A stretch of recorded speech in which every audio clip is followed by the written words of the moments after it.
Hai parents, welcome to Miss Trisha Channel. Apa kabar? Semoga selalu sehat ya. Pada episode kali ini, Miss Trisha akan membahas mengenai emosi pada anak dan remaja serta bagaimana mengatasinya. Sebelum Miss Trisha membahas lebih lanjut, jangan lupa untuk subscribe channel ini dan nyalakan loncengnya sehingga setiap kali ada video terbaru dari Miss Trisha yang tentunya syarat akan informasi-informasi, parents bisa mendapatkan notifikasinya.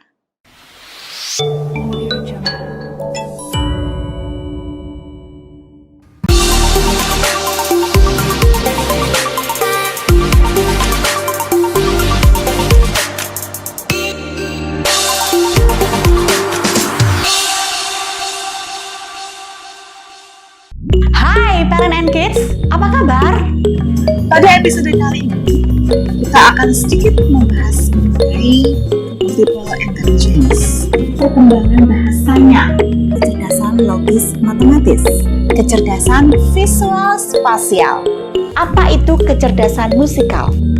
Kecerdasan kinestetik, kecerdasan interpersonal, kecerdasan intrapersonal, kecerdasan naturalis. Nama saya Gerald Julius Trezeger. Saya anak pertama dari 2 bersaudara. Perkenalkan, nama saya Elisia Anora Nugraha. Saya anak ketiga dari 3 bersaudara. Perkenalkan, nama saya Paskalis Kurnia Kristia dan saya adalah anak ketiga dari 2 bersaudara. Ya, perkenalkan, nama saya Evelyn Rosiana Putri Nugraha. Saya anak kedua dari 3 bersaudara. Perkenalkan, nama saya Tritonio Andra Pamungkas. Saya anak ketiga dari 2 bersaudara.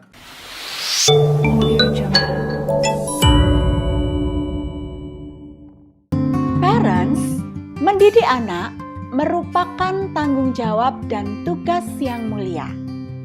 Setiap orang tua pasti akan berusaha untuk melakukan yang terbaik.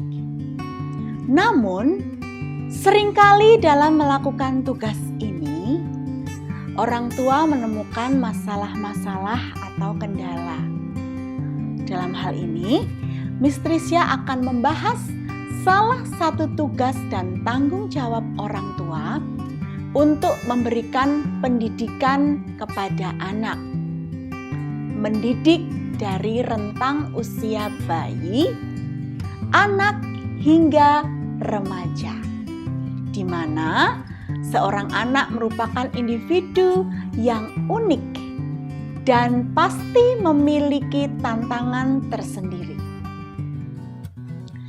Sehingga muncullah pertanyaan, mampukah orang tua menaklukkan tantangan ini?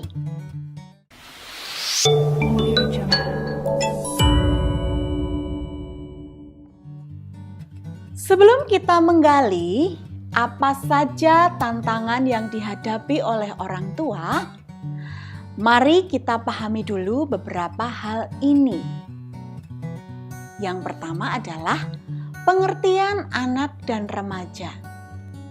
Siapakah anak? Anak adalah individu dengan rentang usia tertentu. Dalam hal ini, anak dibagi menjadi 3 kelompok usia, yaitu bayi atau individu yang berusia sampai dengan 1 tahun. Selanjutnya kita sebut balita, yaitu individu yang berusia sampai dengan 5 tahun. Selanjutnya adalah anak. Ini adalah usia sekolah, yaitu individu yang berusia dari 6 sampai dengan 12 tahun. Sedangkan lebih dari usia ini, yaitu usia 13 tahun sampai dengan 18 tahun, kita sebut dengan usia remaja.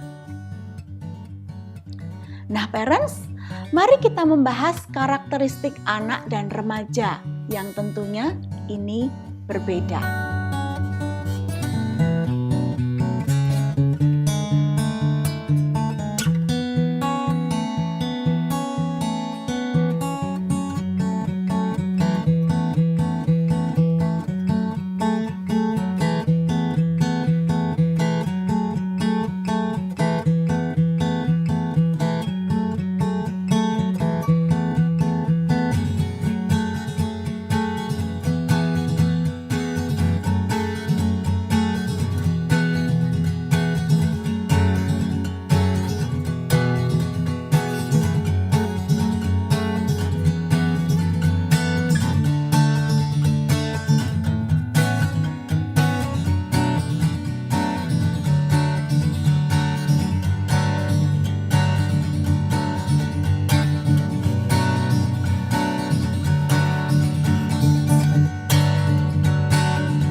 Karakteristik anak. Yang pertama adalah anak bersifat unik, bahwa setiap anak itu berbeda satu dengan yang lainnya, dan tidak ada dua anak yang sama persis meskipun mereka kembar identik. Masing-masing dari anak ini memiliki bawaan, ciri, minat, kesukaan, dan latar belakang yang berbeda. Selanjutnya, anak berada dalam masa yang potensial. Anak terutama yang berada dalam masa Golden Age, yaitu masa yang paling potensial untuk belajar dan berkembang.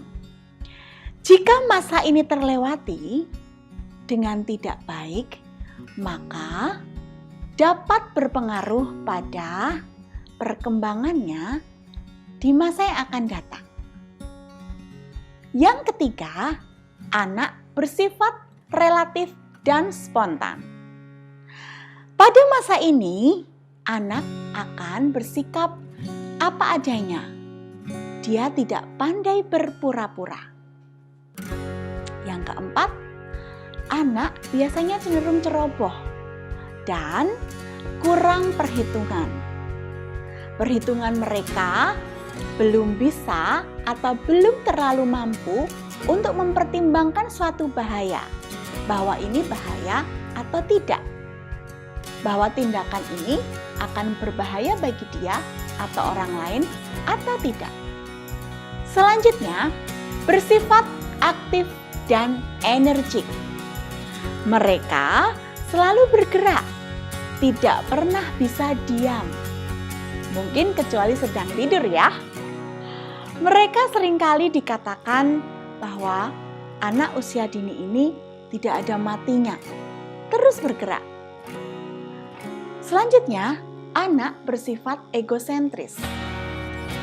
Mereka cenderung untuk memandang segala sesuatu dari sudut pandangnya sendiri dan berdasar pada pemahamannya sendiri saja. Mereka juga menganggap bahwa semua benda yang diinginkannya adalah miliknya. Padahal pada umumnya anak ini masih bersifat egosentris. Dia melihat dunia itu dari sudut pandangnya dan kepentingannya sendiri. Selanjutnya parents, anak memiliki rasa ingin tahu yang kuat. Rasa ingin tahu ini yang dimilikinya menjadi sangat tinggi, sehingga mereka tidak bosan untuk bertanya, apa ini? Apa itu? Bagaimana ini? Bagaimana itu? Mengapa begini? Dan mengapa begitu? Selanjutnya, anak memiliki jiwa petualang. Rasa ingin tahu yang besar ini dan sangat kuat membuat anak usia dini ingin menjelajah berbagai hal, berbagai tempat untuk memuaskan rasa ingin tahunya tersebut. Dengan cara apa? Dengan cara mengeksplor benda-benda yang ada di sekitarnya. Mengeksplor lingkungan di sekitarnya. Kemudian, anak juga memiliki imajinasi dan fantasi. Imajinasi dan fantasi yang dimilikinya ini sangat tinggi. Daya imajinasi dan fantasi anak terkadang membuat orang dewasa yang ada di sekitarnya atau orang tua yang ada di sekitarnya menganggap sebagai suatu perilaku yang tidak baik. Bahkan mereka menganggap anak yang suka berfantasi ini sebagai anak pembohong dan suka membual. Namun sesungguhnya hal ini karena mereka suka sekali membayangkan hal-hal yang di luar logika. Anak memiliki dunianya sendiri, berbeda dengan orang dewasa.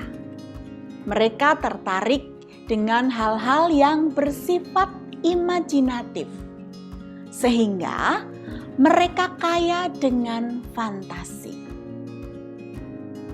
Well, parents, selanjutnya anak cenderung mudah frustasi. Mereka cenderung mudah untuk berputus asa dan bosan dengan segala hal yang dirasa sulit baginya. Mereka akan segera untuk meninggalkan kegiatan atau permainan yang bahkan belum diselesaikannya. Selanjutnya, parents, anak memiliki rentang perhatian yang pendek. Itulah sebabnya mengapa mereka tidak bisa diam dan sulit diajak fokus pada kegiatan yang membutuhkan ketenangan. Pada umumnya, anak sulit untuk berkonsentrasi. Ia selalu cepat untuk mengalihkan perhatiannya pada kegiatan lain, yaitu dari satu kegiatan ke kegiatan yang lainnya, kecuali kegiatan tersebut sangat menyenangkan baginya.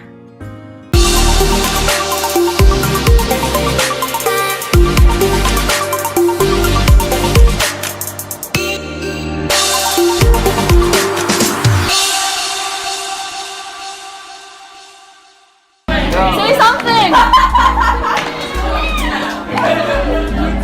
You're beautiful.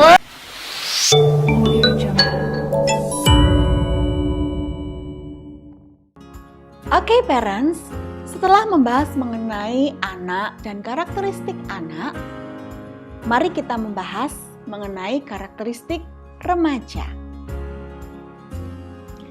Pada masa ini disebut masa pencarian identitas diri. Adanya perubahan yang dialami pada diri remaja, baik secara pertumbuhan fisik, emosi sosial, dan minatnya, membuat remaja menjadi memiliki karakteristik yang unik. Apa saja karakteristik unik ini? Di antaranya adalah yang pertama, remaja memiliki karakteristik yang labil dan cenderung mudah terstimulasi oleh kondisi di luar diri atau lingkungannya. Yang kedua, remaja itu adalah masa di mana pencarian identitas diri. Yang ketiga, konformitas kelompok. Konformitas kelompok ini menjadi penting bagi remaja. Selanjutnya, remaja juga membutuhkan pengakuan dari orang lain tentunya. Selanjutnya, remaja memiliki pertimbangan-pertimbangan namun belum cukup matang. Jadi, pertimbangan itu sudah ada, sudah muncul dalam dirinya, namun belum cukup matang.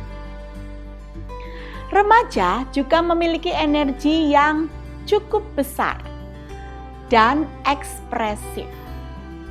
Itulah kenapa mereka suka sekali melakukan aktivitas-aktivitas yang berkaitan dengan mengekspresikan dirinya. Namun, remaja juga memiliki ciri khas yang lain, yaitu sulit diatur dan dikendalikan. Selanjutnya, remaja mulai memahami norma-norma yang berkembang dalam masyarakat. Namun, ada kalanya mereka cenderung melanggarnya. Karakteristik ini khas dimiliki oleh remaja pada umumnya. Ciri karakteristik ini dapat menimbulkan masalah pada diri remaja jika tidak mendapatkan pendampingan yang tepat dari orang tua, keluarga, guru, dan juga orang lain yang berada di sekitarnya. Pada dasarnya, di periode ini, hal yang paling menonjol adalah bahwa remaja menjadi sulit diatur dan cenderung untuk memiliki tingkat emosi yang belum stabil serta sulit untuk diarahkan.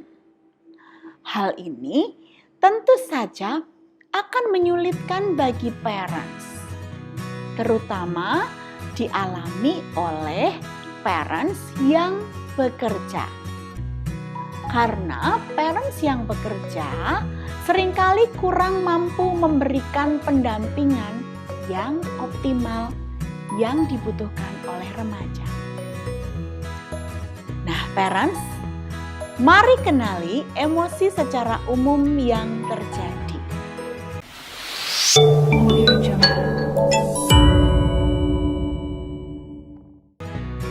Emosi yang pertama adalah emosi marah.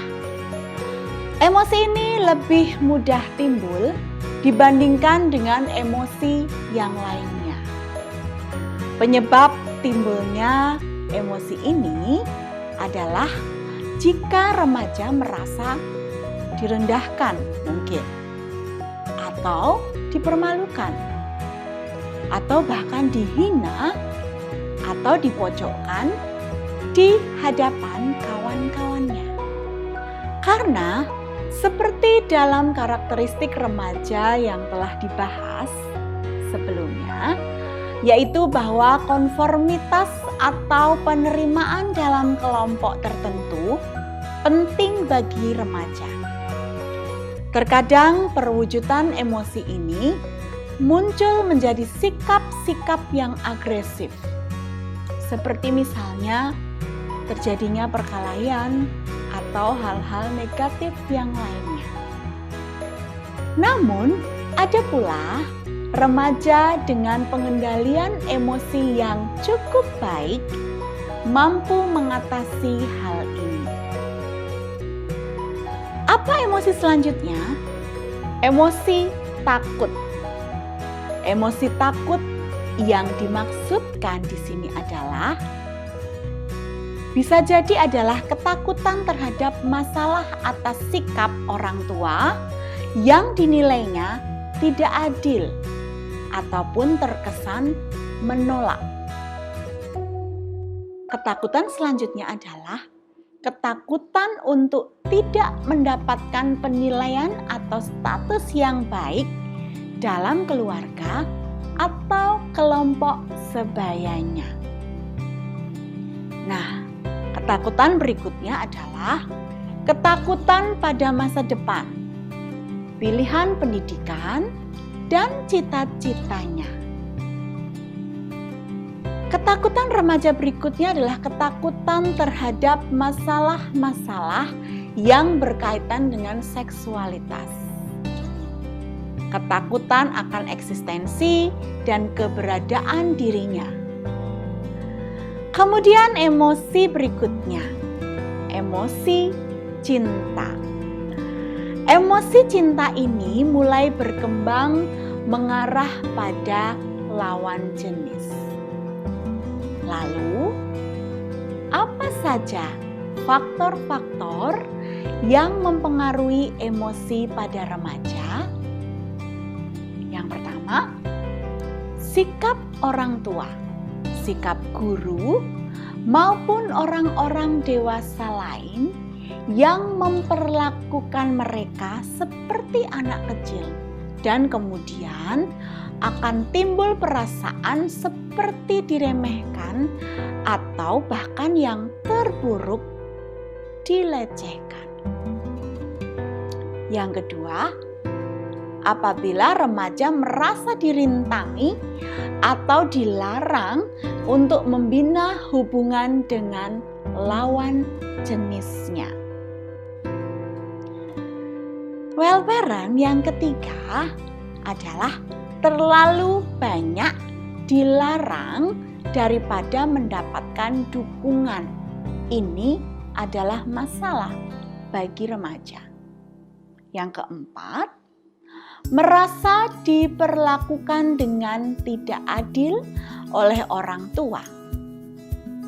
Yang kelima, ia merasa bahwa kebutuhannya tidak atau kurang terpenuhi oleh orang tua.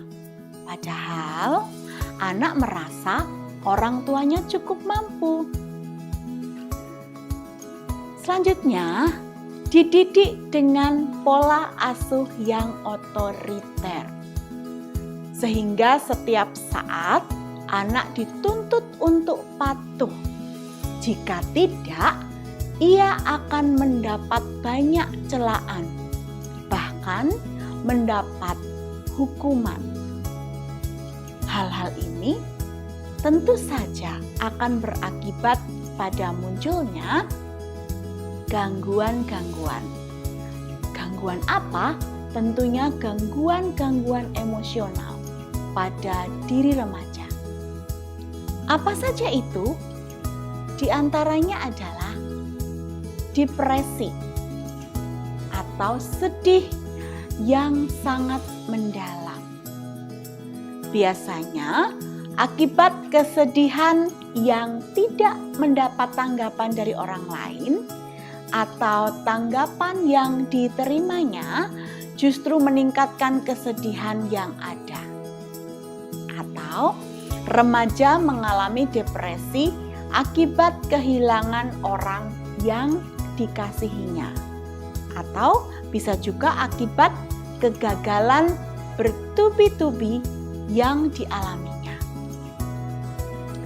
Selanjutnya, mengalami gangguan fisik seperti mudah pingsan karena mengalami tekanan emosi yang berlebihan. Yang ketiga, remaja menjadi mudah tersinggung atau cenderung sensitif terhadap orang lain. Sering merasa cemas karena terlalu banyak memikirkan bahaya atau kegagalan-kegagalan. Sering ragu-ragu dalam memutuskan sesuatu atau bertindak ragu-ragu karena terlalu banyak pertimbangan-pertimbangan. Remaja yang memiliki kematangan emosi pada dirinya dapat dilihat dengan ciri sebagai berikut.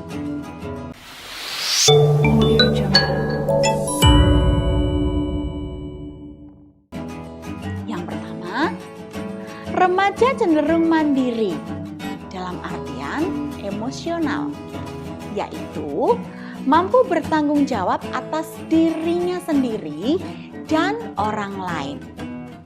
Yang kedua, remaja mampu menerima diri sendiri dan orang lain apa adanya. Mereka tidak cenderung menyalahkan diri sendiri ataupun menyalahkan orang lain atas kegagalan yang dialaminya. Selanjutnya, remaja mampu mengendalikan emosi-emosi negatif, sehingga pemunculannya tidak impulsif. Sebaliknya, Remaja yang belum memiliki kematangan emosi yang baik cenderung melakukan hal-hal sebagai berikut. Pertama, cenderung melihat sisi negatif dari orang lain. Yang kedua, cenderung impulsif. Ia kurang mampu menerima diri sendiri dan orang lain apa adanya. Selanjutnya, remaja kurang mampu memahami orang lain dan cenderung untuk selalu minta dipahami oleh orang lain. Remaja tidak mau mengakui kesalahan yang diperbuatnya dan cenderung untuk menyembunyikan atau lebih memilih untuk menunjukkan sifat atau sikap defense atau menonjolkan sikap membela diri yang berlebihan. Nah, parents, inilah hal-hal yang terkait perkembangan remaja yang perlu dipahami. Jika parents merasa bahwa kondisi seperti ini sama seperti yang dialami dan kesulitan untuk mengatasinya, mungkin beberapa tips berikut ini perlu disimak.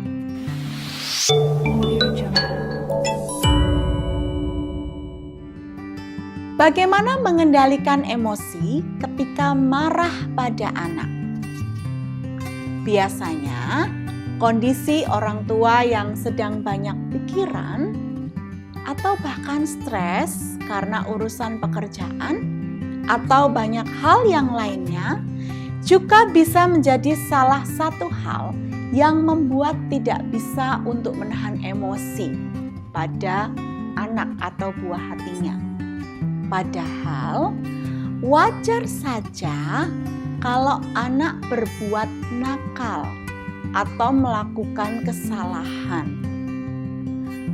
Lalu parents, bagaimana cara untuk menahan emosi saat anak berbuat salah? Yang pertama adalah, mari sebelum marah kita bertanya pada diri sendiri, apakah benar-benar harus marah? Pertanyaan ini ditujukan untuk kita semua. Jadi sebelum marah, kita tanya pada diri kita sendiri, benar nggak ya saat ini harus marah? Nah, yang kedua adalah, seringkali saat kita marah, terkadang masalah sebenarnya sangat sepele. Maka tetapkan dulu batasan-batasan perilaku mana yang perlu ditindak tegas dan perilaku mana yang masih bisa untuk dibicarakan baik-baik. Ingat, tidak semua kenakalan harus direspon dengan cara memarahi atau bahkan menghukum. Selanjutnya, parents, tenangkan diri dulu. Hal pertama yang paling mudah dilakukan adalah dengan menarik nafas sedalam mungkin. Tarik nafas, hembuskan. Dan ulangi beberapa kali sampai emosi Anda lebih stabil. Kedua, atau selanjutnya, kita bisa pergi menjauh dulu. Misalnya, kita masuk ke dalam kamar atau ke tempat lain untuk menenangkan diri. Jika merasa sudah jauh lebih tenang, baru boleh mengajak anak untuk berbicara kembali dan memberikan arahan-arahan untuk tidak mengulangi perilakunya lagi secara tegas. Sampaikan dengan bahasa yang baik, tidak menyakiti, tapi tetap tegas. Selanjutnya, parent, hindari untuk melakukan kekerasan fisik pada anak. Memukul akan mengajarkan anak-anak bahwa menyakiti orang lain itu boleh atau diperbolehkan. Dan ini dapat menyebabkan mereka percaya bahwa cara memecahkan masalah adalah dengan menggunakan kekerasan. Maka, untuk mendisiplinkan, jangan pernah memukul atau menyakiti secara fisik. Ingat, memukul tidak akan membuat kita merasa lebih baik. Bukannya perasaan lega yang kita dapatkan, namun justru kita akan dihantui oleh perasaan bersalah dan adanya emosi-emosi negatif yang lainnya. Apalagi kekerasan bisa membuat buah hati kita atau anak kita kehilangan kepercayaan pada orang tuanya, sehingga ia justru akan bertingkah lebih nakal. Parents, kendalikan cara bicara. Dengan semakin tenang, kita akan berbicara dengan lebih mudah. Juga kita akan menenangkan perasaan dan menahan emosi kita dengan lebih baik. Sebaliknya, jika kita menggunakan kata-kata makian yang keras, yang menyakitkan, atau bahkan bentakan pada anak, semakin naik juga amarah dalam diri. Coba hal ini bisa kita kendalikan dengan cara berbicara sehangat mungkin dengan penuh kasih. Semakin sering dilatih, kita bisa menguasai diri dan membuat anak mengerti bahwa perilakunya itu salah tanpa kita harus melukai. Parents, biasakan untuk berkomunikasi positif, bahkan untuk menyampaikan rasa marah atau ketidaksetujuan kita terhadap hal-hal yang dilakukan oleh anak atau pendapat yang dikemukakan oleh anak.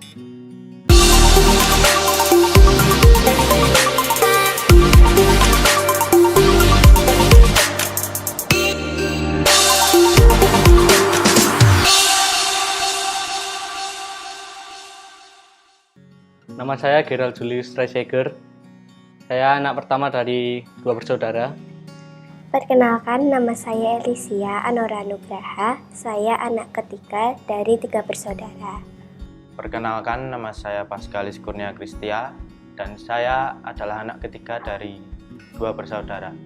Ya, perkenalkan nama saya Evelyn Rosyana Putri Nugraha. Saya anak kedua dari 3 bersaudara. Perkenalkan, nama saya Tritonio Andra Pamungkas. Saya anak ketiga dari 2 bersaudara. Sekarang saya sudah kelas 1 SMP. Keluarga saya tidak lepas dari harmonis, bahagia, dan masalah. Ketiga itu pasti ada di dalam sebuah keluarga. Keluarga saya adalah keluarga yang sederhana dan harmonis, tapi tidak lepas juga dari kekurangan seperti pada keadaan kondisi keuangan, ekonomi, dan sosial. Keluarga saya happy-happy saja. Saat ini menurut saya keluarga saya harmonis dan juga senang-senang saja dan juga ceria. Tapi tentunya di dalam keluarga pasti ada masalah. Ya, keluarga saya selalu harmonis. Walaupun hidup sederhana, tapi keluarga kami selalu harmonis. Kesalahan yang pernah saya lakukan terbesar terhadap keluarga saya adalah Aku pernah membuat kesalahan. Saya pernah menghilangkan handphone saya yang baru dibeli oleh kedua orang tua saya dan itu secara tidak sengaja. Bermain game waktu ujian nasional. Saya pernah ngeyel kepada orang tua saya. menggunakan uang tabungan saya yang bisa dibilang jumlahnya tidak sedikit untuk kebutuhan yang tidak penting. Pernah sekali saya berantem dengan kakak saya dan saya pun langsung pergi dari rumah dan membuat kedua orang tua saya marah. Pertamanya orang tua saya sangat marah. Reaksi orang tua saya mengingatkan saya agar tetap belajar, mengurangi waktu saya untuk bermain game. Terus sangat kecewa kepada saya, tetapi setelah itu langsung merangkul saya dan juga menghibur saya. Kemarahan orang tua saya menggunakan nada dan intonasi yang tinggi dan itu sangat tidak bisa dicerna oleh saya. Dan juga ada kontak fisik. Saya sedikit tersakiti oleh orang tua saya. Ketika tahu saya melakukan kesalahan itu, saya pergi dari rumah. Mereka mencari saya dan memohon untuk saya kembali. Saya merasa sangat tersakiti. Orang tua saya orang tua yang sabar, hanya selalu mengingatkan ketika saya salah. Saat itu orang tua saya emosi, tetapi tetap sabar dan terus menasihati saya. Saya sering tersakiti saat mereka marah, karena mungkin mereka menggunakan intonasi yang tinggi dan juga sedikit menyinggung saya. Ya, seperti menendang, menampar, dan bisa mencubit. Keras terhadap saya dan berteriak kepada saya. Sikap saya kepada orang tua saya hanya diam, merenung, menyendiri di kamar. Saya diam dan menunduk dan mendengarkan apa nasihat dari orang tua saya. Saat itu saya hanya diam diri, tidak membantah dan juga langsung ke kamar untuk merenungkan diri dan menghibur diri. Sangat tersakiti, tetapi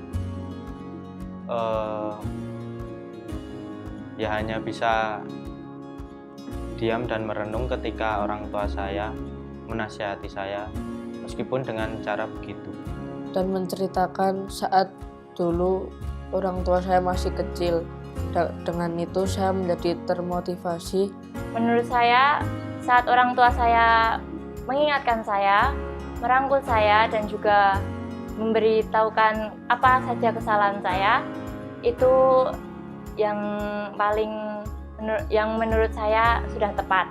Tapi ketika mereka marah dengan intonasi yang tinggi, walaupun tidak menggunakan kekerasan fisik, tapi itu menurut saya agak menyinggung saya. Harapan saya kepada orang tua saya ketika saya melakukan kesalahan adalah mengingatkan dengan sabar tanpa harus emosi. Harapan saya, jika saya melakukan kesalahan itu lagi, sebisa mungkin untuk orang tua saya tetap sabar dan menasihati, dan jangan sekali-sekali untuk menyakiti atau melakukan kekerasan terhadap anak atau mengajarkan agar saya lebih disiplin dan mandiri. Solusi yang tidak baik memarahi saya dan kencang kepada saya. Saya diberi kesempatan hidup untuk Tuhan, untuk apa? Teruntuk papa mama saya tetap sabar mengingatkan saya ketika saya salah dan pernah melakukan tindakan-tindakan yang membuat sakit hati, dan tetaplah menjadi orang tua yang terbaik. Untuk Papa dan Mama, tolong untuk menjelaskan saya lebih baik dan tidak keras kepada saya. kepada Bapak dan Ibu, tetaplah menjadi orang tua yang terbaik. Tetaplah menasihati anak-anaknya sehingga kita bertiga bisa membahagiakan Bapak dan Ibu. Kepada ayah dan ibu, jangan bosan-bosan memberikan nasihat kepada saya. Selalu sabar saat menghadapi hal buruk yang dilakukan saya, dan jangan sering-sering terjadi kontak fisik saat menasihati saya. Untuk Mama dan Papa, terima kasih karena selalu sabar, selalu mengingatkan saya atas kesalahan saya. selalu merangkul saya, walaupun masalah besar ataupun kecil, tetaplah menjadi contoh yang terbaik untuk keluarga dan juga anak-anaknya.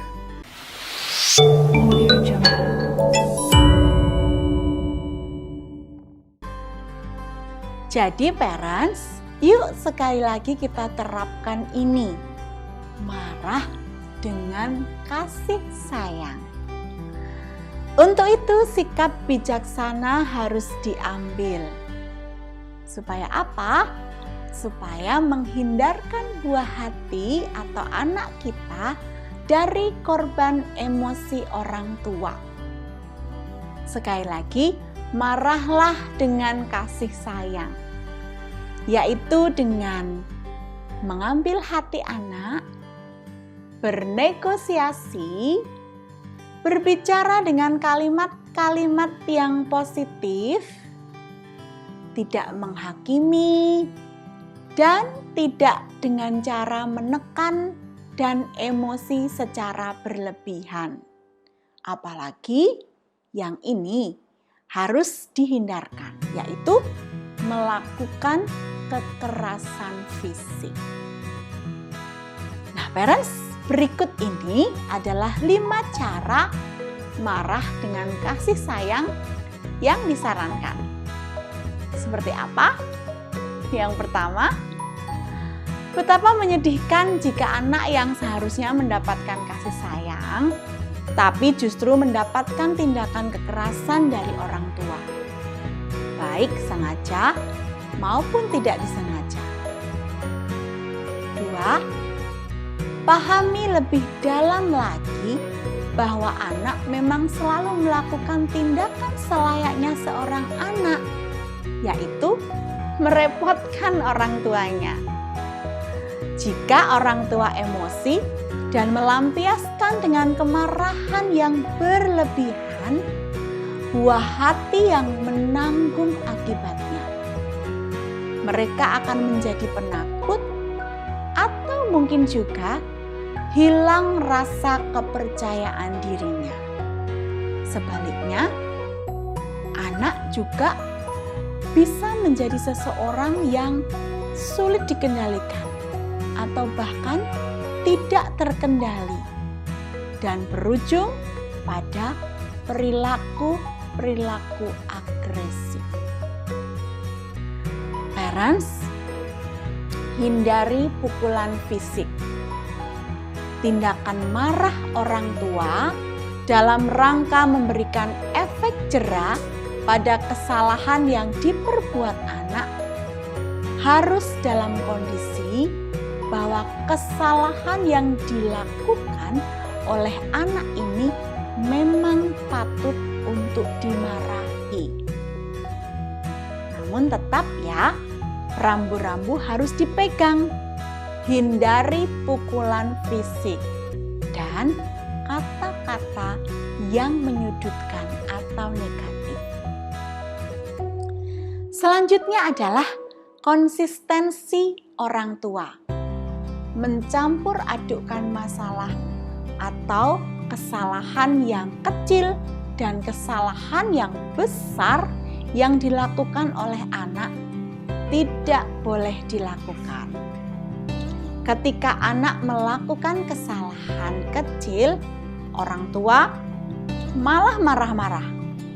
Tapi ketika kesalahannya besar, justru orang tua cenderung diam atau mendiamkan. Ini tidak boleh dilakukan. Atau sebaliknya, ketika kesalahan kecil ataupun kesalahan besar dilakukan oleh seorang anak, orang tua tetap saja memberi hukuman berat. Jadi tidak peduli kesalahannya besar atau kecil, tetap dihukum. Parents, sebaiknya kita tidak tergesa-gesa dalam menghukum anak. Tidak tergesa-gesa memarahi jika mereka berbuat salah. Nah, parents, tanyakan dengan bahasa yang lembut. Mengapa anak melakukan kesalahan. Biarkan ia menikmati kehidupan di usianya. Kita sebagai orang tua, sebaiknya tidak perlu menuntut anak untuk mengubah tingkah laku sesuai dengan keinginan kita. So parents, menghadapi buah hati khususnya yang sudah beranjak remaja memang tidak mudah. Kita harus mampu mengerti dan memahami karakteristik mereka, tingkat perkembangan mereka, sehingga kita lebih mampu untuk bersikap dengan tepat. Terhadap apa? Terhadap situasi-situasi yang dihadapi dalam proses untuk mendidik mereka. Setiap orang tua pasti menginginkan yang terbaik untuk buah hati atau anaknya, bukan? Namun, jangan sampai salah juga untuk bertindak yang akan berakibat fatal bagi perkembangan anak di kemudian hari, terutama perkembangan emosinya. Jangan sampai apa yang dirasa baik bagi orang tua ternyata belum tentu tepat bagi anak. Karena apa yang baik belum tentu tepat, namun apa yang tepat sudah pasti yang terbaik. Parents, selamat mendidik buah hati, mendampinginya menjadi orang tua yang berkualitas.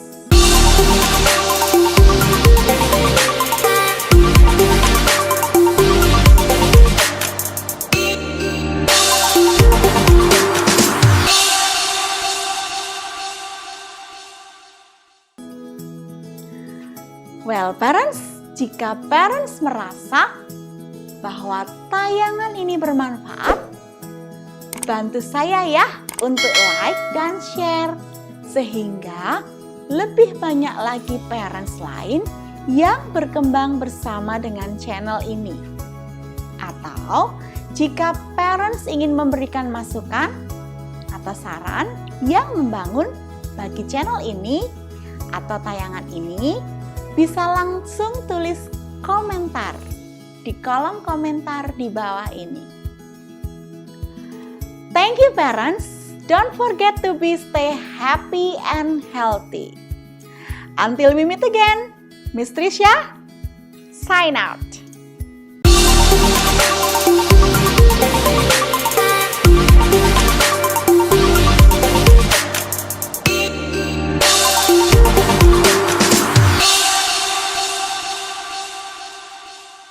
Hai parent and kids, apa kabar? Pada episode kali ini, kita akan sedikit membahas mengenai multiple intelligence, perkembangan bahasanya, kecerdasan logis matematis, kecerdasan visual spasial. Apa itu kecerdasan musikal? Kecerdasan kinestetik, kecerdasan